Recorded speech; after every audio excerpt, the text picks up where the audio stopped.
Bismillahirrahmanirrahim. Assalamu alaikum students.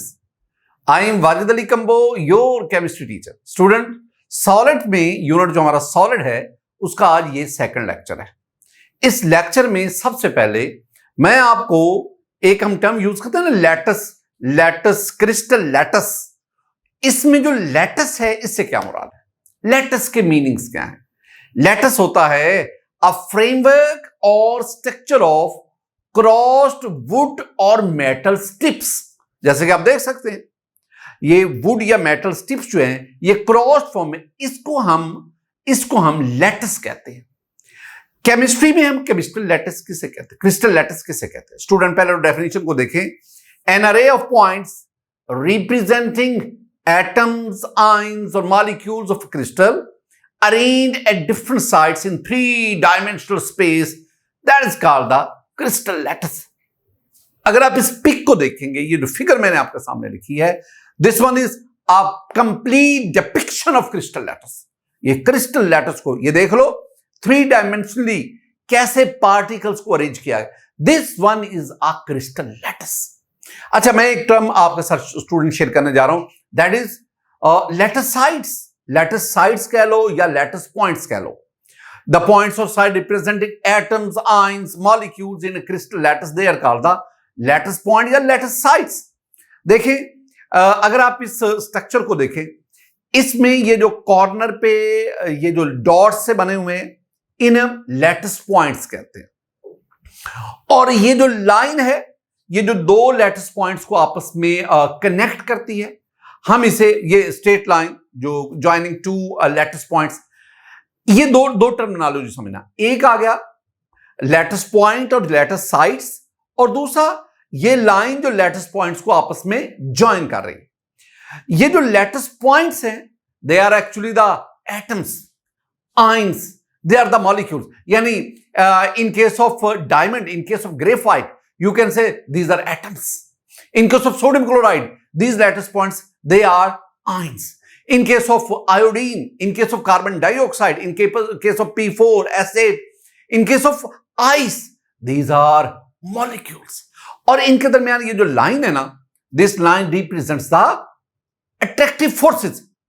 अगर आप atoms की बात कर रहे हैं, जैसे मैंने डायमंड ग्रेफाइट की बात की, उसमें ये जो लाइन है, it represents the covalent bond. अगर आप सोडियम क्लोराइड की बात कर रहे हैं, उसमें ये जो लाइन है, it represents the ionic bond. और अगर आप आइस की बात कर रहे हैं, उसमें ये जो लाइन है, it represents the hydrogen bonding.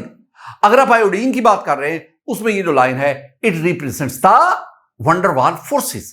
तो ये मेरे पास जो है लैटिस साइट्स आ गई. इसके बाद आप देखते हैं unit cell. Very very important, very very important. अब what is unit cell? Student, आपके पास ये जो क्रिस्टल लैटिस है, क्रिस्टल लैटिस, इस क्रिस्टल लैटिस का ये स्मॉलेस्ट पार्ट जो पूरे क्रिस्टल लैटिस की प्रॉपर्टीज को एक्सप्लेन करता है, this smallest part is called unit cell. The smallest part of crystal lattice that has all the characteristic features of the entire crystal, हम उसे यूनिट सेल कहते हैं. अब ना यूनिट सेल जो है ना, वो पूरे क्रिस्टल की, गिवन क्रिस्टल की स्ट्रक्चरल प्रॉपर्टीज को शो करता है.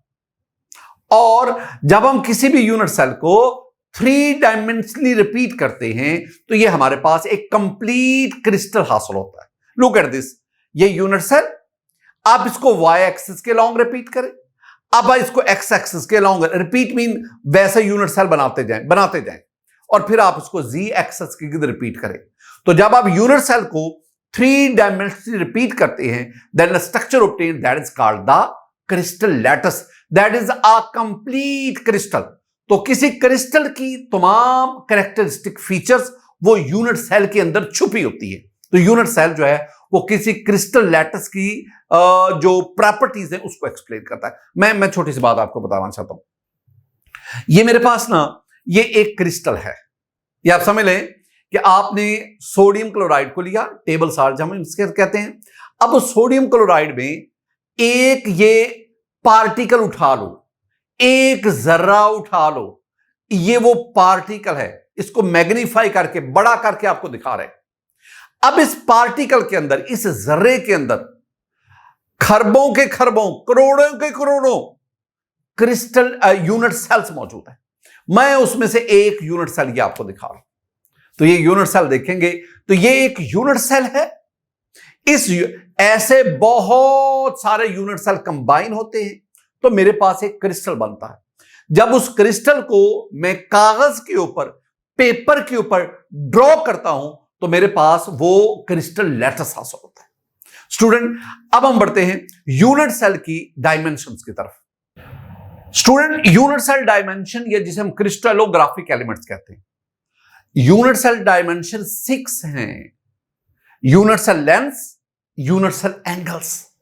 यूनिट सेल लेंथ देख आप सकते हैं, अलोंग एक्स एक्सिस जो लेंथ है उसे हम ए कहते हैं, और ये एक ए नहीं है। All length along X axis, हम उन तमाम लेंथ्स को ए कहेंगे। तमाम लेंथ्स जो अलोंग वाई एक्सिस जाएंगी हम उनको बी बी बी बी कहेंगे, और वो तमाम लेंथ जो अलोंग जी एक्सिस होंगी हम उनको सी कहेंगे। ये 3 कहलाती हैं unit cell lengths. We have the unit cell angles, very important, very important. 3 angles हैं, अल्फा, बीटा, गैमा। अब मैं आपसे क्या कहूंगा, यहां पे ना कंफ्यूजन है स्टूडेंट, इसको मिक्स कर बैठते बेटा जी। Angle between A and B, length A और लेंथ बी के दरमियान जो एंगल है वो अल्फा नहीं है, वो गैमा है। लेंथ बी और सी के दरमियान जो एंगल है वो अल्फा है, और सी और ए के दरमियान जो एंगल है वो बीटा है। इन बातों को ज़हन है। मैं यूं कह सकता हूं कि लेंथ ए के दूसरी तरफ, लेंथ ए के दूसरी तरफ एंगल जो है वो यानी बी और सी के दरमियान वो अल्फा है। लेंथ बी के दूसरी तरफ से हमारे सामने, लेंथ बी के बिल्कुल सामने बीटा आ गया, और लेंथ सी के बिल्कुल सामने वो गैमा आ गया। तो ये या कह लो ए और बी के दरमियान गैमा, बी और सी के दरमियान अल्फा, सी और ए के दरमियान बीटा, या कह लो ए के बिल्कुल सामने in front of A we have the alpha, in front of B we have the beta, in front of C we have the gamma. अच्छा, ये तो सिंपल सी बात है। अब आओ जरा एंटी टेस्ट की तरफ। एंटी टेस्ट पे आ जाओ। पहले हमने एफएससी को ज्यादा टच दिया ना। Types of unit cell. Unit cell की बेसिकली 4 टाइप्स है, बेसिकली 4 टाइप्स है, और इन टाइप्स से रेलेवेंट बड़े एमसीक्यू आ रहे होते हैं। पहले आपके पास simple cubic unit cell, simple cubic. अब सिंपल क्यूबिक यूनिट सेल में क्या है, ये जो the particles are at the corner of the unit cell, सिर्फ पार्टिकल कॉर्नर पे मौजूद है। The second one is body centred cubic unit cell. इसमें the particles are at the corner as well as inside the body of the unit cell, बिल्कुल unit cell के बिल्कुल बीच में भी है। The third one is face centred cubic unit cell. अब face centred में क्या है, फेस सेंटर्ड में कॉर्नर पर भी है, और अगर मैं क्यूब की बात करूं, दिस क्यूब हैज 6 फेसेस, और हर फेस के बीच में भी, बिल्कुल सेंटर में भी, दिस इज कॉल्ड। एक और होता है that is called end centred cubic unit cell. End centre में 2 बातें याद रखना, एक तो कॉर्नर पे भी पार्टिकल्स है, और दूसरा 2 ऑपोजिट फेसेस के दरमियान भी, 2 ऑपोजिट फेसेस ऑपोजिट, उनके दरमियान भी पार्टिकल मौजूद है। मैं आपको ना एक बहुत यूनिक टेबल आपके साथ शेयर करने जा रहा हूं। इस टेबल में स्टूडेंट ये मैंने डिफरेंट कॉलम्स दिए हैं। पहले तो क्यूबिक यूनिट सेल है, इफेक्टिव एटम यानी number of atom per unit cell, coordination number, packing efficiency. ये जो मैं बातें बता रहा हूं ये एंटी टेस्ट में पूछी जाती है। ये जो सिंपल क्यूब है, सिंपल क्यूब में पर क्यूबिक यूनिट सेल एक पार्टिकल आता है। ये जो कॉर्नर पे लगे हुए हैं ना, ये जो कॉर्नर वाले, इसके 8 कॉर्नर हैं। हर कॉर्नर वाला 1/8 इस क्यूब को कंट्रीब्यूट करता है। वो जो कॉर्नर पे पार्टिकल लगा हुआ है ना, वो सिर्फ इस क्यूब का हिस्सा नहीं है, वो 7 और क्यूब्स को भी कोऑर्डिनेट करता है। तो इस क्यूब के हिस्से में वो कितना आया, 1/8, तो टोटल 8 है। हर एक 1/8 कंट्रीब्यूट करता है, तो 1/8 multiply by 1 that is equal to 1/8 multiply by 8, तो आपके पास ये 1 आ गया। दूसरी बात, कोऑर्डिनेशन नंबर 6 है, ये याद रखना। सिंपल क्यूबिक यूनिट सेल, इसका कोऑर्डिनेशन नंबर 6 है। पैकिंग एफिशिएंसी 52% है, इसका मतलब है 48% जो है वो एम्प्टी स्पेस है। दूसरी तरफ आ जाओ, body centred cubic unit cell. इसका number of atom per unit cell यानी इफेक्टिव एटम वो 2 हैं। कॉर्नर वाले अभी बात हुई है, कॉर्नर पे 8 है और हर कॉर्नर वाला 1/8 कंट्रीब्यूट करता है, तो ओवरऑल जो कॉर्नर के 8 हैं उनका कंट्रीब्यूशन हो गया 1। और एक जो बिल्कुल सेंटर पे है, ये जो सेंटर वाला है ये पूरे के पूरे क्यूब का ही हिस्सा है। तो टोटल आपके पास 2 पार्टिकल पर यूनिट सेल आ गया। और दूसरा पॉइंट, इसका coordination number, it has coordination number 8। ये सीजियम क्लोराइड जो है ना वो body centred cubic unit cell रखता है, सीजियम क्लोराइड। और सीजियम आयन वो सेंटर में और 8 क्लोराइड आयन कॉर्नर पे। तो ये जो सीजियम आयन है वो at a time 8 chloride ion को कोऑर्डिनेट करता है, उसके साथ अट्रैक्शन क्रिएट करता है, आयनिक बॉन्ड बनाता है, लिहाजा इसका कोऑर्डिनेशन नंबर। और इसकी पैकिंग एफिशिएंसी 68%। इसका मतलब है ये 32% जो है वो एम्प्टी होता है। हम बढ़ते फेस सेंटर्ड क्यूबिक। हमारे पास ज्यादातर जो कंपाउंड है जिसमें सोडियम क्लोराइड है, जिसमें डायमंड है, जिसमें आयोडीन है, ये सारे के सारे face centred cubic unit cell रखते हैं। इसमें इफेक्टिव यानी number of particle per unit cell वो 4 है, कोऑर्डिनेशन नंबर 12 है और इसकी पैकिंग एफिशिएंसी इनसे भी ज्यादा है और वो है 74%। ये जो मैं टेबल आपके साथ शेयर कर रहा हूं ना, ये टेबल पे आपकी ग्रिप होनी चाहिए। स्टूडेंट हम बढ़ते हैं। We have classification crystals and their classification. एक टर्म हम यूज करते हैं crystallography, the study of crystal, that is called crystallography. Crystallography क्या कहती है? वो कहती है कि सिमेट्री की बेस पर, on the basis of symmetry, there are 230 space groups, there are 230 different forms of crystals, crystal structure हम कहते हैं। हम उन 230 क्रिस्टल स्ट्रक्चर्स को हम 32 क्रिस्टल क्लासेस में डिवाइड करते हैं और उन 32 जो क्रिस्टल क्लासेस हैं they are classified into 14 Bravais lattices. ये जो ऊपर हमने पढ़े ना different forms of unit cell, इनकी बेस पे आपके पास 14 ब्रेवस लैटिस बनते। ये जो ब्रेवस लैटिस है ना, they based on number of unit cell. Unit cell कितनी किस्म के रखते हैं, and upon these 14 Bravais they are further classified into 7 crystal system. मैं आपको ये जो 7 क्रिस्टल सिस्टम है ना, ये याद करने का तरीका बताता हूं, जरा उसकी तरफ आओ। स्टूडेंट आपने एक टोटका याद करना है और वो टोटका है कटो रहमत, CTO कटो RHMT, कटो रहमत।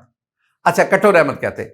C for cubic, T for tetragonal, O for orthorhombic, R for rhombohedral, H for hexagonal, M for monoclinic, T for triclinic. इनकी एक तो आपको तक ये जो मैंने तरतीब बताई ना कटो रहमत वाली, यही तरतीब आपको आनी चाहिए।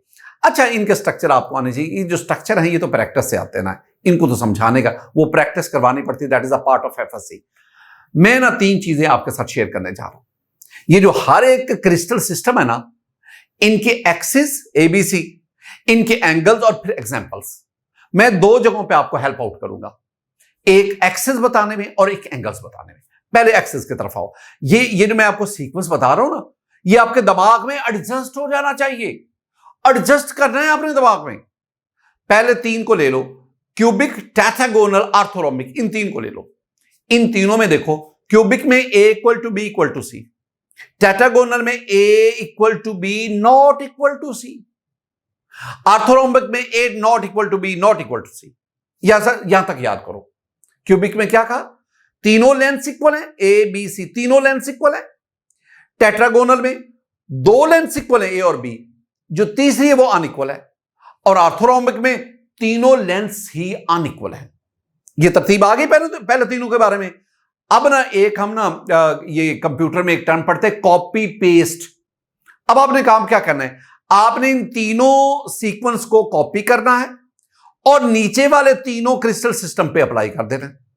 इसका मतलब है रोम्बोहेड्रल में क्या होगा, A equal to B equal to C, hexagonal में क्या होगा, A equal to B not equal to C, और मोनोक्लिनिक में क्या होगा, A not equal B not equal to C। एक तो ये तरतीब। अब आ जाओ एंगल्स पे। दोबारा पहले 3 को फोकस करो, क्यूबिक, टेट्रागोनल, ऑर्थोरोम्बिक, 3 को फोकस करो। तीनों में all angles are right angle. Alpha 90, beta 90, gamma 90। Okay okay, तीनों में सेम है। अब अगले तीनों की बात करो। आपके पास रोम्बोहेड्रल है। रोम्बोहेड्रल में अल्फा, बीटा, गैमा तीनों 90 के नहीं हैं। ना तीनों आपस में इक्वल हैं और ना तीनों 90 के हैं। एक बात। दूसरा, हेक्सागोनल। बेटे जी हेक्सागोनल में ना अल्फा और बीटा 90 के हैं, गैमा 120 का है। ये याद रखना है, ये हेक्सागोनल के एंगल ज्यादातर पूछे जाते हैं। और मोनोक्लिनिक, उसमें अल्फा और गैमा 90 के हैं, बीटा 90 का नहीं है। अच्छा, ये आ गया। अभी मैं लास्ट वाले को नहीं छेड़ रहा, मैं ट्राइक्लिनिक की बात ही नहीं कर रहा, मैं उसको तो छेड़ ही नहीं रहा। अच्छा, अब आ जाओ एग्जाम्पल। एग्जाम्पल मेरा काम नहीं है। एग्जाम्पल में जस्ट ये आपको याद करना पड़ेगा और ये आपने याद करना है। इसमें खास तौर पर ये इंपॉर्टेंट है, जैसे मेटल्स उनका कौन कौन सा है, आयरन, कॉपर, सिल्वर, इन ये सारे क्यूबिक रखते हैं। आयरन, कॉपर, सिल्वर, गोल्ड, ये sodium chloride, sodium bromide, iron, ये सारे क्यूबिक रखते हैं। टेट्रागोनल कौन सा है, ऑर्थोरोम्बिक कौन सा है, हेक्सा, ये सब कुछ। हेक्सागोनल देखो, हेक्सागोनल में ग्रेफाइट है, हेक्सागोनल में आइस है, जिंक, कैडमियम वगैरह, यानी जिसमें वो लेड स्ट्रक्चर आ रहा होता है ना, लेड स्ट्रक्चर, वो हेक्सागोनल में है। अच्छा, अब last one, very important, that is triclinic. बहुत बहुत इंपॉर्टेंट है। अब ट्राइक्लिनिक के बारे में देखें। ट्राइक्लिनिक में अगर आप देखेंगे, मैं तो एक बात ही करता हूं। पहले देख लो, ना कोई लेंथ आपस में बराबर है, a not equal to b not, कोई एंगल भी आपस में बराबर नहीं है और कोई एंगल 90 का भी नहीं है। ना कोई लेंथ आपस में इक्वल, ना कोई एंगल आपस में। इतनी बेतरतीबी। एक वो उर्दू में हम कहते हैं, ऊंट रे ऊंट तेरी कौन सी कल सीधी, यानी ऊंट तेरे जिस्म का कौन सा हिस्सा है जो किसी तरतीब में हो, वही हम ट्राइक्लिनिक को कहते हैं। ट्राइक्लिनिक तेरा कौन सा ऐसा जो डायमेंशन है जो किसी तरतीब में हो, यानी we can say this one is the most irregular crystal system, irregular, most deformed crystal system, most deformed, irregular, बेतुका, बेतरतीबा ट्राइक्लिनिक। इतना गुस्सा ट्राइक्लिनिक पे। और इसमें एग्जांपल क्या है, इसमें आपके पास आर्थोरोम्बिक एसिड है, इसमें पोटाशियम डाइक्रोमेट है, इसमें कॉपर सल्फेट पैंट, इसकी तो एग्जांपल भी हमें याद होती है ना। तो ये आपने चीजें देखनी है स्टूडेंट। अब मैं एक और टॉपिक की तरफ आपको ले जाता हूं, वो हमारा लास्ट टॉपिक है, that is classification of crystalline solid. ये जो क्रिस्टलाइन सॉलिड है, इनको हम चार टाइप्स में, आयनिक सॉलिड, कोवलेंट सॉलिड या जैसे network solid, molecular solid and metallic solid. लेकिन इनको आगे बढ़ने से पहले मैं एक अहम नुक्ता आपके साथ शेयर करना चाहता हूं, दैट इज आल्सो द एंटीटेस्ट। क्या बोला?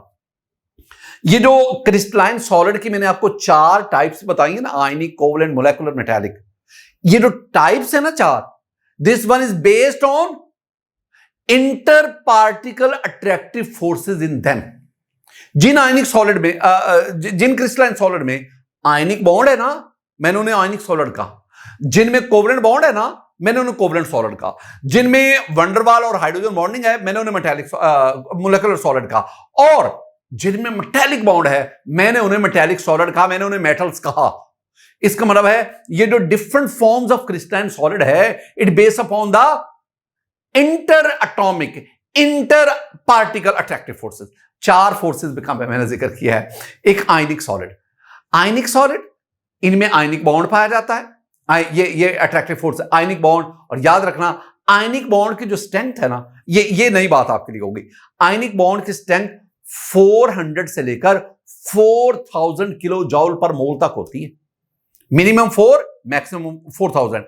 कोवलेंट सॉलिड, साधारण में कोवलेंट बॉन्ड पाया जाता है बिटवीन द एटम्स, और उनकी स्ट्रेंथ जो है 150 से 500 किलो। इसका मतलब है covalent bond is weaker then ionic bond. ये मेरी कैलकुलेशन है, वीकर है कोवलेंट बॉन्ड, आयनिक बॉन्ड। तीसरी आपके पास मोलेकुलर सॉलिड। मोलेकुलर सॉलिड में इंटरमोलेकुलर फोर्सेस पाई जाती है, और इंटरमोलेकुलर फोर्सेस में आप हाइड्रोजन बॉन्डिंग ले लो और वंडरवाल फोर्सेस, ये वंडरवाल फोर्सेस में भी फटना चलेगा हमारा। और इनकी ना ये 40 किलो जॉल पर मोल से कम इनकी स्ट्रेंथ होती है इंटरमोलेकुलर फोर्सेस की। And then we have the metallic solid. In metallic solid we observe the metallic bond, and the average strength of metallic bond is from 80 to 1000 kilo joule per mole. मैं एक आपके साथ एक very comprehensive table share करने जा रहा हूं। ये स्केच है, ये चीजें आपको आनी चाहिए। मैं टेबल में चारों सॉलिड्स ले रहा हूं, क्रिस्टलाइन सॉलिड ले रहा हूं, मैं आगे क्या क्या डिस्कस, मैं इनमें लेटेस्ट पॉइंट बताऊंगा, यानी हर एक में पार्टिकल कौन सा है, नेचर ऑफ पार्टिकल बताऊंगा, फिजिकल नेचर बताऊंगा, मेल्टिंग पॉइंट बताऊंगा, मैं कंडक्टिविटी की बात करूं और मैं एग्जांपल की तरफ आपको ले जाऊं। पहले आयनिक सॉलिड। आयनिक सॉलिड में जो आपके पास पार्टिकल्स हैं, यानी वो जो क्रिस्टल पॉइंट है, जो वो लेटेस्ट साइट्स हैं, लेटेस्ट पॉइंट या lattice sites, they consist of cation and anion. आप ionic solid they consist of cation and, और they are hard but brittle. Hard because ionic bond is very strong, hard but brittle, यानी अगर आप force लगाएंगे they will fracture. Force लगाने पर अगर कोई सब्सटेंस फ्रैक्चर हो जाए दैट इज कॉल्ड ब्रिटल, और अगर फोर्स लगाने पर वो फ्रैक्चर ना हो, उसकी लेंथ में इजाफा हो जाए, तो हम कहते हैं दैट इज मैलिएबल और डक्टाइल। तो ये हार्ड है लेकिन ब्रिटल है। और तीसरी बात, दे have very high boiling point, very high, तो हाई वेरी, लेकिन कोवलेंट से कम है, वेरी हाई, और इनका बॉइलिंग पॉइंट जो है ना वो 1300 केल्विन में बात कर, मेल्टिंग पॉइंट केल्विन में बात कर रहा हूं। और फिर दे आर कंडक्टर, ये लेकिन बात याद रखनी, बड़ी बड़ी इंपॉर्टेंट बात है, यही एमसीक्यू भी है ना, कि जो आयनिक सॉलिड है ये सॉलिड स्टेट में नॉन कंडक्टर है, लेकिन मोल्टन स्टेट में और एक्वस सोल्यूशन में कंडक्टर है, ये बात ध्यान में रखनी। और फिर इनके example sodium chloride, potassium chloride, potassium nitrate, calcium oxide, lithium fluoride, ये सारे के सारे आयनिक सॉलिड के एग्जांपल। कोवलेंट सॉलिड पे आओ, कोवलेंट सॉलिड को हम नेटवर्क सॉलिड भी कहते हैं। ये दे कंसिस्ट ऑफ एटम्स, यानी इसमें जो लेटेस्ट पॉइंट्स हैं वो एटम्स हैं, दे आर हार्ड। तीसरी बात, अब आपने ऊपर नोट किया कि आयनिक बॉन्ड वो कोवलेंट बॉन्ड से स्ट्रॉन्ग है, लेकिन जो कोवलेंट सॉलिड का मेल्टिंग पॉइंट है वो आयनिक सॉलिड से ज्यादा है, बहुत ज्यादा है। इसका मतलब है ये जो मेल्टिंग पॉइंट है ना, ये मेल्टिंग पॉइंट सिर्फ स्ट्रेंथ ऑफ अट्रैक्टिव फोर्सेस पे डिपेंड नहीं कर रहा, ये पैकिंग ऑफ पार्टिकल पे भी डिपेंड करता है, ये साइज ऑफ सब्सटेंस पे भी डिपेंड करता है। ये सिर्फ एक फैक्टर नहीं है जो मेल्टिंग पॉइंट को अफेक्ट करता है। हाँ, डोमिनेटिंग कह लें वो अट्रैक्टिव फोर्सेस ठीक है, लेकिन उसके साथ साथ पैकिंग भी इंपॉर्टेंट है। Next, insulator. Covalent solid they are insulator, लेकिन ग्रेफाइट की हम बात करें, graphite is also covalent solid but that is conductor. Graphite को छोड़कर बाकी सारे के सारे इंसुलेटर हैं, नॉन कंडक्टर। एग्जांपल डायमंड है, सिलिकॉन कार्बाइड है, सिलिका है, क्वार्ट्ज है, ग्रेफाइट है, और बहुत सारे। ये जो आपको पता है कोवलेंट सॉलिड आगे दो किस्म के होते हैं, एक जो लेयर्ड फॉर्म में एग्जिस्ट करते हैं, और दूसरा जो huge 3 dimensional crystal lattice structure रखते हैं। मोलेकुलर सॉलिड ये मॉलिक्यूल की है, इसमें स्मॉलेस्ट पार्टिकल जो है वो मॉलिक्यूल। अब वो मॉलिक्यूल नॉन पोलर भी हो सकता है, वो मॉलिक्यूल पोलर भी हो सकता है, और वो ऐसा मॉलिक्यूल भी हो सकता है जिसमें हाइड्रोजन बॉन्डिंग पाई जाती है। अगर वो नॉन पोलर होगा तो उसमें वीक अट्रैक्टिव फोर्सेस होंगी, तो वो सॉफ्ट होगा, और अगर वो उसमें हाइड्रोजन बॉन्डिंग होगी जैसे आइस है, तो then it will be hard, और इनका बॉइलिंग पॉइंट बहुत लो होता है। ये इंसुलेटर होते हैं, यानी इनके पास फ्री इलेक्ट्रॉन्स नहीं होते। और एग्जांपल में ड्राई आइस की बात करो, आयोडीन है, सॉलिड आर्गन है, P4 है, S8 है। इस तरह आपके पास ड्राई आइस से मेरी मुराद होती है सॉलिड कार्बन डाइऑक्साइड, और फिर आप आम आइस की बात करो, ग्लूकोज की बात करो, फ्रुक्टोज की बात करो, ये सारे के सारे इसी कैटेगरी में आते हैं। Metallic solid that consist of cation which are surrounded by sea of electron. अभी हम कहते हैं ना cation surrounded by sea of electron. तो बहरहाल इसमें they are very hard and malleable ductile. Ionic solid are hard but brittle, but the metals they are hard but they are malleable and ductile। और next हम बढ़ते हैं, इनका भी melting point high होता है। और अगर हम मेल्टिंग पॉइंट की बात करें तो हाईएस्ट जो है ना वो आपके पास कोवलेंट कंपाउंड का आया, उसके बाद आयनिक, और फिर मेटल्स की बारी आती है। हम आगे बढ़ते हैं, मेटल्स के बारे में आप जानते हैं तो they are very good conductor of heat and electricity. और मेटल्स में आपके पास पीरियोडिक टेबल में जितने भी एलिमेंट्स हैं उसमें मेजॉरिटी मेटल्स हैं, 83 एलिमेंट्स मेटल्स हैं, और उन तमाम मेटल्स को यहां पे आप अकोमोडेट कर सकते हैं। स्टूडेंट, अब हम आगे बढ़ते हैं। स्टूडेंट, अब हम इन्हीं क्रिस्टलाइन सॉलिड्स, इनकी कुछ ना इंपॉर्टेंट प्रॉपर्टीज वो मैं आपके साथ शेयर करने जा रहा हूं। ये जितनी भी मैं बातें करूंगा ना, इंफॉर्मेटिव हैं, कॉन्सेप्ट्स हैं, आपने ये पढ़ी हुई है, सिर्फ इनको एक अरेंज करना है, तरतीब देना है, याद कैसे रखना है, मैं ये आपको बताऊंगा। आयनिक सॉलिड की हम बात करते हैं। आयनिक सॉलिड हम कहते हैं कि आयनिक सॉलिड में आयनिक बॉन्ड होता है, और आप जानते हैं ना ionic bond is form due to transfer of electron from one atom to another. जो एटम लॉस ऑफ इलेक्ट्रॉन करता है वो कैटाइन बनता है, जो गेन ऑफ इलेक्ट्रॉन करता है वो एनाइन बनता है। And there is electrostatic force of attraction between these opposite ions, and this electrostatic force of attraction, this is called the ionic bond. और नेक्स्ट, यानी आयनिक सॉलिड को आयनिक क्यों कहा? दे consist of ions and they have ionic bond in them. Ionic bond is a very strong attractive force, और मैंने अभी आपको बताया कि इसकी जो स्ट्रेंथ है वो 400 से लेकर 4000 किलो जॉल पर मोल तक है। और it should be kept in mind that ionic bond is the non directional and non rigid. ये दोनों मेरी बातें बहुत इंपॉर्टेंट है। आयनिक बॉन्ड की स्ट्रेंथ भी, और आयनिक बॉन्ड नॉन डायरेक्शनल है, नॉन रिजिड है। कौन से कंपाउंड है आयनिक सॉलिड? उसमें सोडियम क्लोराइड है, पोटेशियम नाइट्रेट है, पोटेशियम क्लोराइड है, मैग्नीशियम ऑक्साइड है, सीजियम क्लोराइड है, एंड मेनी मोर। स्टूडेंट, मैं कुछ ना आयनिक सॉलिड्स के आपको प्रॉपर्टीज शेयर करना चाह रहा हूं। पहली बात very simple, they have definite geometrical shape. जैसे अब कोई भी ले ले, सीजियम क्लोराइड को लो, सोडियम हाइड्रोक्साइड को लो, सोडियम क्लोराइड को लो, मैग्नीशियम ऑक्साइड को लो, कोई भी आयनिक सॉलिड लो, हर आयनिक सॉलिड एक मखसूस ज्योमेट्रिकल शेप रखता है। ये फर्स्ट बात। Strong attractive forces, I mean ionic bond, जिसकी वजह से ionic solids are very hard, they have high melting point, और इनका मेल्टिंग पॉइंट है ना, that is mostly more than 1200 degree centigrade. ज्यादातर केस में कम भी होता है, लेकिन and they are boiling point, they have very high melting and boiling point, but they have low volatility. Student, they do not exist in the form of molecule. Molecule की form में ये exist नहीं करते। मैं solid की बात कर रहा हूं। जब आप आयनिक सॉलिड को सॉलिड स्टेट में लेंगे, दे do not exist in the form of molecule. ये जो हम लिखते हैं ना NaCl, जो हम KCl, KNO3 लिखते हैं, ये इनका मोलेकुलर फार्मूला नहीं है, ये इनका इंपिरिकल फार्मूला है। क्यों जी?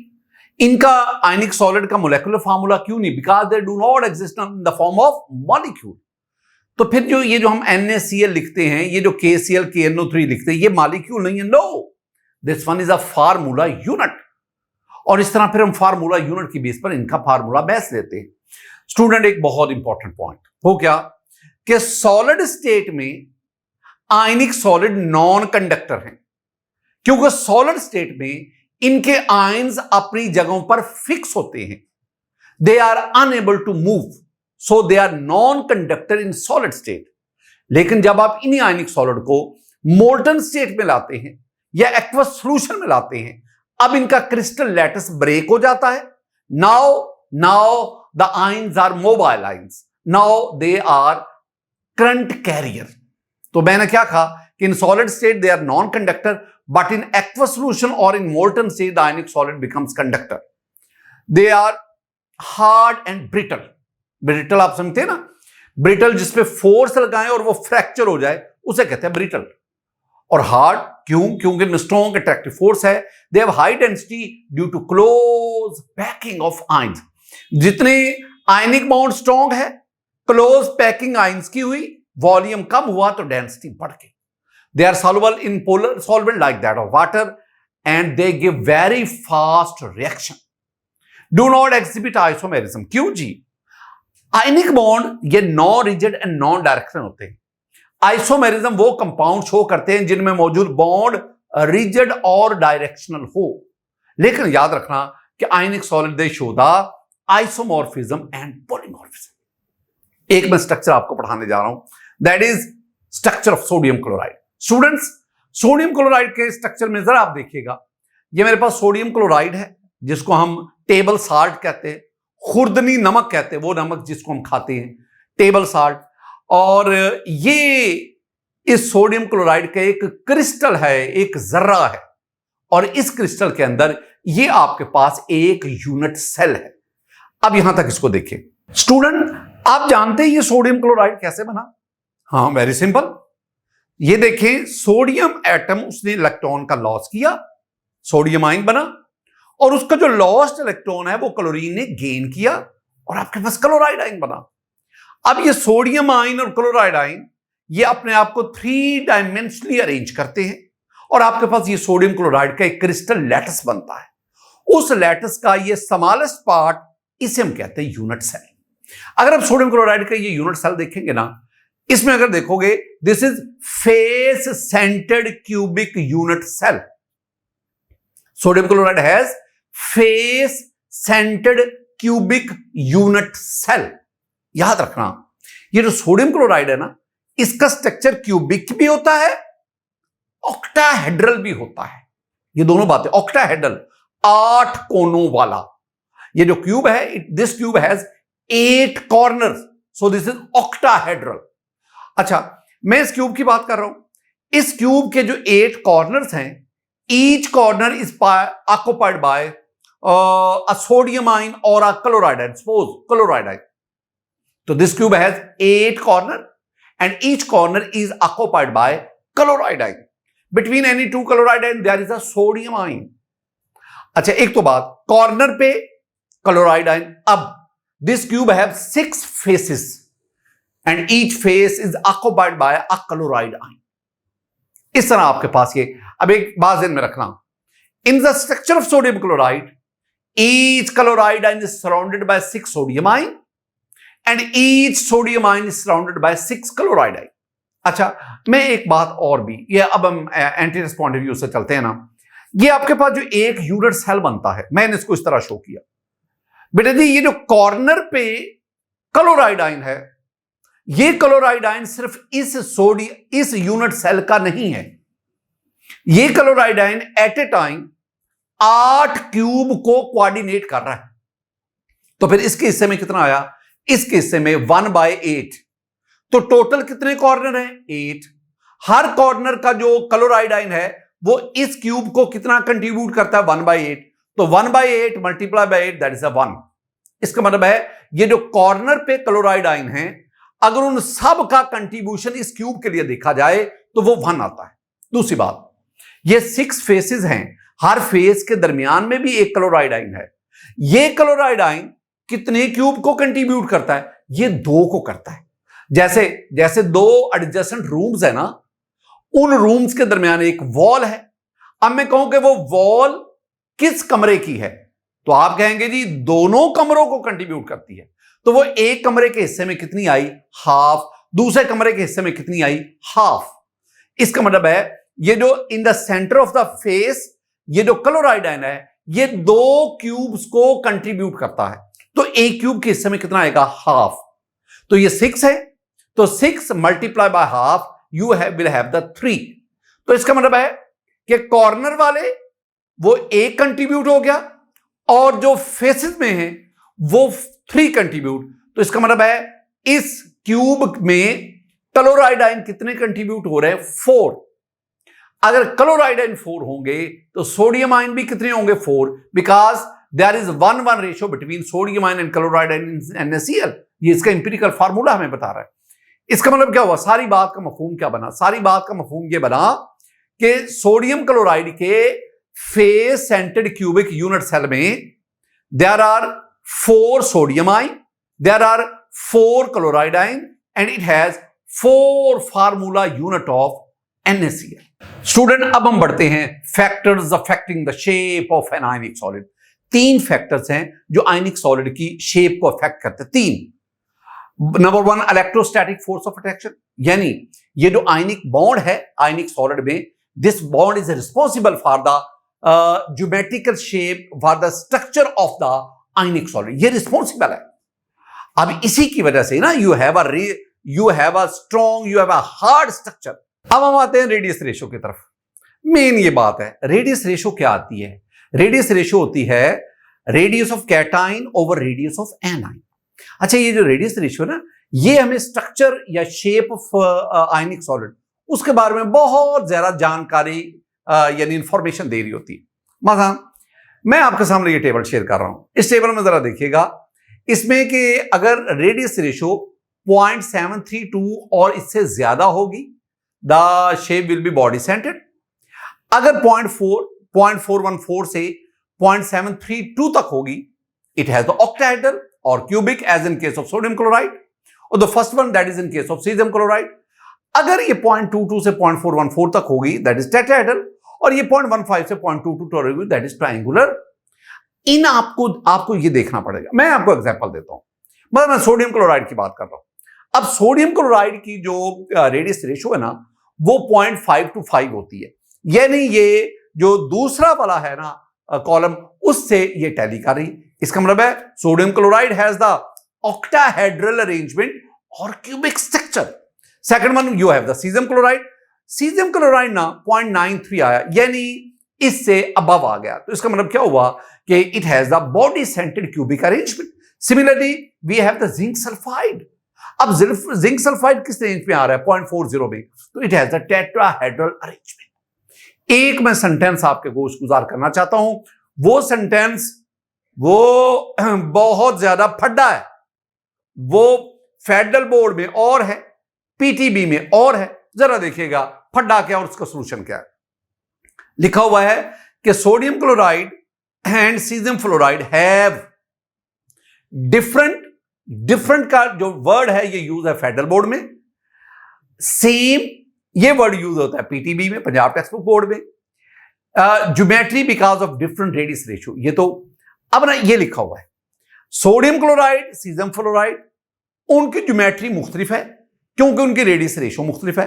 ये पीटीबी कह रही ये कह रही है फेडरल, पीटीबी कहती नहीं सोडियम फ्लोराइड उनकी सेम ज्योमेट्री है क्योंकि उनकी रेडियस रेशियो सेम है। अब जरा आइएगा देखिएगा, मैं रेडियस रेशियो ऑफ NaCl की बात करता हूं, वो आगे 0.5 to 5। मैं radius ratio of caesium fluoride वो 1.38 आ गई। अब ये जो वैल्यू है ना रेडियस रेशियो की, ये हमें बताती है कि सोडियम क्लोराइड इसका ऑक्टाहेड्रल ये क्यूबिक स्ट्रक्चर होना चाहिए, ज्योमेट्री होनी चाहिए, जबकि सीजियम फ्लोराइड वो बॉडी सेंटर्ड पे जाए। ये नीचे दोनों का स्ट्रक्चर देखेंगे एक जैसा ही लगता है, दोनों क्यूबिक स्ट्रक्चर दे रहे हैं। हाँ, आप इसको मजीद कहीं देख लें कि ये मैंने तो दोनों स्ट्रक्चर आपके सामने और दोनों बुक्स का पॉइंट ऑफ व्यू आपके सामने रख दिया। तीसरा जो फैक्टर है वो है पुअर इलेक्ट्रिकल कंडक्टिविटी। ये पहले भी मैं बात कर चुका हूं कि सॉलिड स्टेट में ionic solid they are non conductor of electricity, लेकिन जब आप उनको मोल्टन स्टेट में लाते हैं या एक्वस सॉल्यूशन में लाते हैं तो उनका जो क्रिस्टल है वो रैप्चर हो जाता है, यानी अब वो क्रिस्टलाइन सॉलिड नहीं रहे, अब तो वो आयंस में कन्वर्ट हो गए। इसका मतलब है ये जब ये मोल्टन या एक्वस सॉल्यूशन में कंडक्टिविटी शो करते हैं तो इनका जो स्ट्रक्चर है, जो ओरिजिनल स्ट्रक्चर है वो डिफॉर्म्ड हो गया, तबाह बर्बाद हो गया, रैप्चर हो गया, डिस्ट्रॉय हो गया। लेकिन जब ये सॉलिड स्टेट में है तो दे हैव डेफिनेट स्ट्रक्चर। अब हम बढ़ते हैं कोवलेंट सॉलिड की तरफ। वही तरतीब जो मैंने आयनिक सॉलिड में रखी वही यहां पे कि कोवलेंट सॉलिड में covalent bond is present between atoms of same और डिफरेंट एलिमेंट्स। जैसे ग्रेफाइट की डायमंड की बात करेंगे तो उसमें कार्बन एटम्स के दरमियान कोवलेंट बॉन्ड है, लेकिन अगर आप एल्यूमिनियम नाइट्राइड सिलिकॉन कार्बाइड की बात करेंगे उसमें कोवलेंट बॉन्ड दो डिफरेंट एटम्स के दरमियान है। Covalent bond is a strong attractive force. हां, आयनिक बॉन्ड से वीक है लेकिन फिर भी ये 150 से 500 किलो जूल पर मोल। और याद रखना covalent bond is a rigid and directional, ये बहुत इंपॉर्टेंट बात है। आयनिक बॉन्ड में मैंने कहा था that is non rigid and non directional, but covalent bond is rigid and directional. अब कोवलेंट सॉलिड दो टाइप्स के होते हैं, एक जाइंट स्ट्रक्चर कोवलेंट सॉलिड जिसमें डायमंड है, सिलिकॉन कार्बाइड है, एल्यूमिनियम नाइट्राइड है, और दूसरा लेयर्ड स्ट्रक्चर कोवलेंट सॉलिड जिसमें ग्रेफाइट है, कैडमियम आयोडाइड है, बोरॉन नाइट्राइड है। स्टूडेंट, कोवलेंट सॉलिड का स्ट्रक्चर ह्यूज है, बहुत बड़ा है। We can say they are the macromolecules. ये diamond graphite they are considered as macromolecules. Properties पे आओ।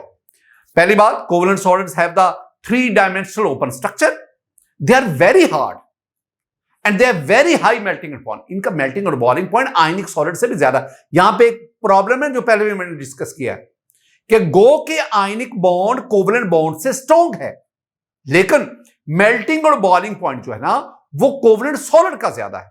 और क्यों ज्यादा है? वो वेरी सिंपल, कोई इसमें मुश्किल वाली बात क्या है कि सिर्फ अट्रैक्टिव फोर्स, उसकी स्ट्रेंथ ही मेल्टिंग बॉइलिंग पॉइंट को डिफाइन नहीं कर सकी, बल्कि स्ट्रक्चर भी इस बात को डिफाइन करता है। Student, they are non conductor of electricity except graphite and you know graphite is moderate, yeah, in some cases that is a good conductor. मैं ना कुछ बातें आपके साथ शेयर करना चाहता हूं। इसमें मैं दो चीजें आपके साथ डिस्कस, एक है डायमंड, एक है ग्रेफाइट। दोनों में पहली बात मैं आपको बताऊं, पहले तो आप इनकी अपीयरेंस देखें। Diamond is transparent, graphite is black and shiny. Hardness, you know diamond is the hardest naturally occurring compound, very hardest जो मैंने कह दिया। और जो ग्रेफाइट है that is soft, slippery to touch. Next, electrical conductivity, diamond is non-conductor, you may say poor non-conductor, but graphite is a good conductor. Next, melting point, very important. अब हमारा ख्याल वाला क्या है, ये देख रहा, हमारा ख्याल क्या है कि चूंकि डायमंड वेरी हार्ड है, इसका मेल्टिंग पॉइंट ग्रेफाइट से ज्यादा होना चाहिए, लेकिन वैल्यू ऐसी नहीं है। वैल्यू क्या है, डायमंड का मेल्टिंग पॉइंट 3500 डिग्री सेंटीग्रेड है, ग्रेफाइट का मेल्टिंग पॉइंट 3750। इसका मतलब है ग्रेफाइट का मेल्टिंग पॉइंट डायमंड से 250 डिग्री सेंटीग्रेड ज्यादा है। अगली बात बॉइलिंग पॉइंट तकरीबन दोनों का करीब है, 4830 और 4830 तकरीबन, थोड़ा सा एज है डायमंड को, लेकिन फिर भी। डेंसिटी, डायमंड की डेंसिटी ज्यादा है 3510 और ग्रेफाइट की डेंसिटी कम है 2250। यूजेज ड्राइस, ये जो डायमंड है ज्वेलरी में इस्तेमाल होता है, ड्रिलिंग में इस्तेमाल होता है, और ग्रेफाइट ड्राई सेल में, इलेक्ट्रिक आर्क में लुब्रिकेंट के तौर पर, और लेड पेंसिल्स में ये इस्तेमाल होता है। मैं खूबसूरत पॉइंट की तरफ आपको ले जाना चाहता हूं, और वो है स्ट्रक्चर। स्टूडेंट्स, अब ये जो मैं जितनी भी बातें कर रहा हूं that must be in your finger tips. Structure में देखो, डायमंड में कार्बन sp3 हाइब्रिडाइज्ड है, it has joint structure, it is face centred cubic unit cell, sp3 है, कोई फ्री इलेक्ट्रॉन नहीं है, और इलेक्ट्रॉन आर बिजी। ये जरा ना डायमंड का स्ट्रक्चर देखना। अगर आप इस डायमंड के स्ट्रक्चर में देखोगे ना, तो हर कार्बन 4 नेबरिंग कार्बन के साथ कोवलेंट बॉन्ड बना रहा है, sp3 हाइब्रिडाइज्ड है, और ये स्ट्रक्चर 3 डायमेंशनली एक्सपेंड करता है। Diamond has a open huge 3 dimensional open structure. अब इसमें अगर आप इन 4 कार्बन एटम को मिलाते हैं ना, तो ये आपके पास एक टेट्राहेड्रल स्ट्रक्चर बनता है। ये टेट्राहेड्रली यूं अरेंज है, और फिर इनको फिट कर दो तो इट हैज द, एक क्यूब के अंदर, तो it has the face centred cubic unit cell like that of sodium chloride. Graphite की बात करो, ग्रेफाइट में carbon sp2 hybridized, it has the layered structure and it has hexagonal unit cell. वो जो कट्टो रहमत आपने पढ़ा है ना, उसमें ग्रेफाइट को हमने हेक्सागोनल सिस्टम में क्लासिफाई किया है। स्ट्रक्चर तो जरा देखो, ये इसका एक स्ट्रक्चर है, और ये मैं आपसे कहता हूं कि it exist in the form of layers, ये लेयर्स की फॉर्म में एग्जिस्ट करता है। स्टूडेंट, अब हम बढ़ते हैं मोलेकुलर सॉलिड की तरफ। पहली बात, molecular solids they consist of molecules, और मॉलिक्यूल्स के दरमियान इंटरमोलेकुलर फोर्सेस पाई जाती है। यहां भी एक पॉइंट है जिसको ना बहुत ज्यादा जगहों पर ये डिस्कस होता है। हम कहते हैं जी इंटरमोलेकुलर फोर्सेस, जो मेरा नुक्ता नजर है और मेरे अहबाब का, दोस्तों का, जिससे सीखने को हमें बहुत कुछ मिलता है, उनका नुक्ता नजर ये है कि इंटरमोलेकुलर फोर्सेस में एक आती है हाइड्रोजन बॉन्डिंग, और जो बाकी सारी है ना, जिसमें DDF है, जिसमें DIDF है, जिसमें LDF है, उन सब को कलेक्टिवली हम वंडरवाल फोर्सेस कहते हैं। हाइड्रोजन बॉन्डिंग सेपरेट, और जो अदर्स इंटरमोलेकुलर फोर्सेस हैं उन सबको कलेक्टिवली हम वंडरवाल फोर्सेस कहते हैं। लेकिन जो आप लोगों की फेडरल की बुक है, वो हाइड्रोजन बॉन्डिंग को सेपरेट कह रही है, डाइपोल इंटरेक्शन को सेपरेट कह रही है, और बाकी जो डाइपोल इंड्यूस्ड डाइपोल फोर्सेस या लंडन डिस्पर्शन फोर्सेस, उसको, यानी मेनली वो लंडन डिस्पर्शन फोर्स को ही वंडरवाल फोर्सेस की कैटेगरी। मैंने दोनों नुक्ता नजर आपके सामने। ज्यादा मोतबर कौन सा है? ज्यादा मोतबर जो मैं आपसे कह रहा था कि hydrogen bonding very strong intermolecular force, और जो अदर हैं उनको हम कलेक्टिवली वंडरवाल फोर्सेस कहते हैं। बहरहाल चूंकि ये इंटरमोलेकुलर फोर्सेस उस आयनिक बॉन्ड, कोवलेंट बॉन्ड के मुकाबले में तो बहुत वीक है, यानी इनकी स्ट्रेंथ ये लेस देन 40 किलो जूल पर मोल है। टाइप्स ऑफ मोलेकुलर सॉलिड दो किस्म के, वो molecular solid which consist of polar molecules, मसलन आपके पास आइस है, शुगर है, ग्लूकोज है, फ्रुक्टोज है, all these consist of polar molecule. Similarly, you have the molecular solid consist of non-polar molecules. Example आनी चाहिए, आयोडीन है, वेरी इंपॉर्टेंट, आयोडीन है, एसेट है, P4 है, ड्राई आइस है, आपने वो अल्केन पढ़े हैं, वो अल्केन जिनमें कार्बन एटम की तादाद मोर देन 18 है, वो भी सारे सॉलिड है। चलें लेस देन 18 वाले भी जो गैशियस हैं, गैशियस भी जब आप उनको सॉलिडिफाई लाएंगे तो वो भी नॉन पोलर मॉलिक्यूल पर मुश्तमिल है। Properties of molecular solid, 3 dimensional lattice, वो तो हम पढ़ रहे हैं बार बार, सॉलिड है, क्रिस्टलाइन सॉलिड है तो 3 डायमेंशनल लैटिस तो होगा। They are soft and easily compressible. Soft क्यों है? क्योंकि इनमें इंटरमोलेकुलर फोर्सेस वीक हैं, स्ट्रॉन्ग नहीं है like that of covalent bond, ionic bond, जैसा सॉफ्ट है। Low melting and boiling point and highly volatile, बिल्कुल ठीक है। और नेक्स्ट हमारे पास they are bad conductor of electricity. Low density, by density कम इसलिए है, अट्रैक्टिव फोर्सेस वीक है, वीक होने की वजह से पार्टिकल में डिस्टेंस ज्यादा है और डिस्टेंस ज्यादा होने से वॉल्यूम बढ़ गया तो डेंसिटी कम होगी। सॉल्युबिलिटी की बात, जो वो मोलेकुलर सॉलिड जो पोलर मॉलिक्यूल पर मुश्तमिल है, they are soluble in polar solvent like that of water, ethanol and many more, while those molecular solid will consist of non-polar molecule like that of iodine, they are insoluble in polar molecule solvent, they are soluble in non-polar। मैं आपको ना iodine का structure, this one is the structure of iodine.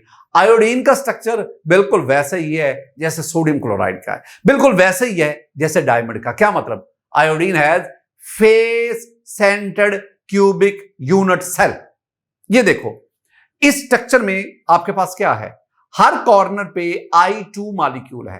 There are 8 corner and each corner is occupied by I2 molecule and this one has 6 faces and each face is occupied by I2। अब इसमें ये जो I2 iodine के 2 molecules के दरमियान जो force है, this one is London dispersion force, you can say this one is the van der Waals force. अच्छा, एक बड़ी खूबसूरत बात, जब आप आयोडीन को सॉलिड स्टेट में लेते हैं तो I बॉन्ड I मॉलिक्यूल में 2 आयोडीन एटम के दरमियान जो बॉन्ड लेंथ है ये 271.5 पिकोमीटर है। लेकिन जब इसी आयोडीन को आप गैसियस स्टेट में लेते हैं तो फिर ये आयोडीन का बॉन्ड यानी एटम करीब आ गए, बॉन्ड लेंथ कम होकर 266.6 पिकोमीटर हो जाती है। अब ये आपने जानना है कि ऐसा कौन है। स्टूडेंट, ये था हमारा आज का लेक्चर। हमने जो यूनिट सॉलिड है, जितना मैक्सिमम मैं आपको करवा सकता था, जितनी बातें बता सकता था लो लेक्चर्स में, वो मैंने आप तक कन्वे की। मैं आपको गो थ्रू करवा रहा था, चीजें आपकी फिंगर टिप्स पे ला रहा था। एटलीस्ट इतनी चीजों पे आपकी ग्रिप होनी चाहिए। अल्लाह ताला आप पर फजल फरमाए, अल्लाह ताला आप पर करम फरमाए और इल्म फैलाने के समल में आप मेरे हमनवा हैं, आप मेरे साथी हैं। अस्सलाम वालेकुम व रहमतुल्लाह।